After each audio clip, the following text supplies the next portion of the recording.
Hi everyone! I'm making this video in a series of snow days, and so I've been very busy doing this. Watch out, Buggums! Kaya, come here! Kaya! Woo!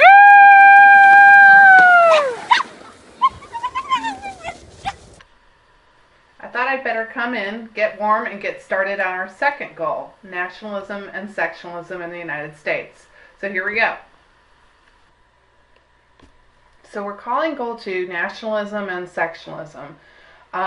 This starts in Chapter 3 of the Orange textbook, and it covers the time period from 1812 to 1855. The objectives we're going to cover are: the first objective in Goal 2, analyze the effects of territorial expansion. And Objective 3, distinguish economic and social issues that caused sectionalism. 4, assess issues that caused sectionalism and nationalism. Our essential question is: how did industry affect economic and territorial growth?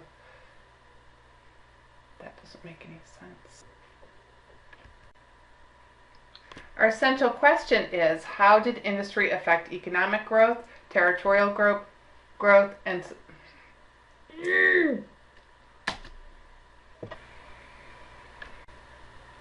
Our essential question is: how did industry affect economic growth, territorial growth, and society in the early 1800s? So in this first presentation, we're going to deal with sections 1 and 2. This is specifically about industrial growth and sectionalism. The Industrial Revolution began in Great Britain in the 1700s. So it began in Great Britain before it began in the United States. Social and economic reorganization took place as machines replaced hand tools and large-scale factory production developed. The Embargo Act, which you remember was put in place by Jefferson, and the War of 1812 turned American attention to developing domestic industries. Interchangeable components was another thing that had a huge impact on the Industrial Revolution. This is parts that allow replacement because they fit on other machines, and it was first developed by Eli Whitney. We'll talk about another invention of his in a little bit. But the idea of interchangeable parts is that you can have many machines and one part that fits all of them. When you can have many machines with interchangeable parts, you have the possibility, the potential for mass production. This is the production of goods in large quantities. Francis Cabot Lowell was really the first person to begin mass production here in the U.S. The Lowell system revolutionized American textile industry by mechanizing all stages of the manufacture of cloth. He developed the first modern factory, which was highly organized, and it hired mostly young women whose farms were declining. They came to Lowell, Massachusetts to work specifically in his factory. Society, as industrialization took place, society in the North began to change. We see the type of land and growth of cities that encourage smaller farms and grow crops that did not require much labor. We have also now two classes of people: owners of industry and laborers. As laborers begin to fight for better rights, better working conditions, shorter hours, they work together to form the first unions. Also, we see in the North the beginning of the abolition movement. This is an increasing number of Northerners who begin to voice their religious and political opposition to slavery. They begin to see the moral issues with slavery, and they work to try to promote emancipation, which means to free people, specifically slaves. Society in the South, however, was moving another direction. The South's economy, of course, is based on agriculture. We have plantations, some very large plantations. Plantation owners have typically 20 or more slaves, and there were a few plantations that had over 100 slaves. Planters were smaller farmers.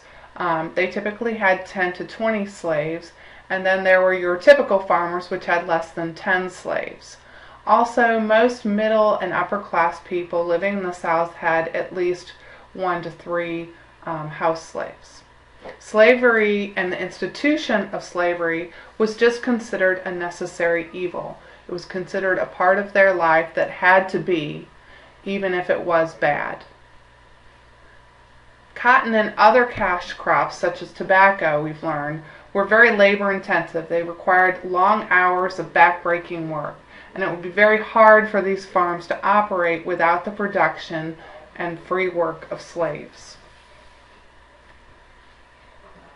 Cotton is an extremely valuable crop, mostly for making textiles. It does require a great deal of hand labor, and this is what the slaves were good for.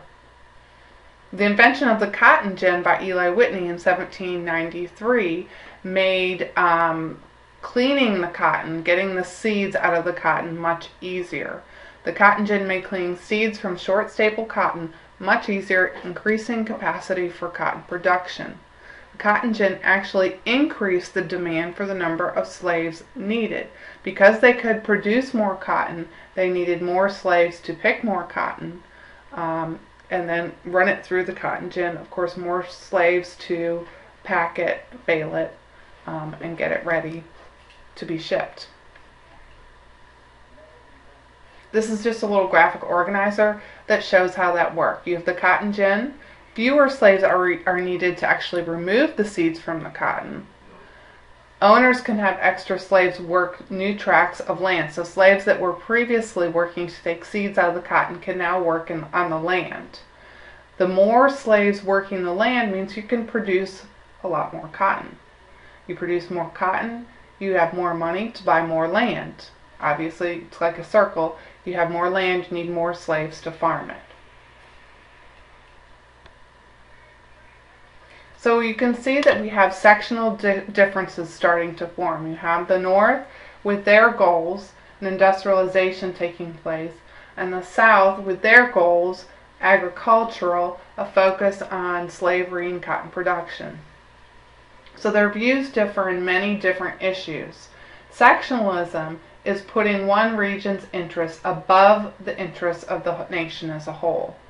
Okay, so the South is starting to see that their issues are more important than the issues of the nation as a whole, and then the North is doing the same thing.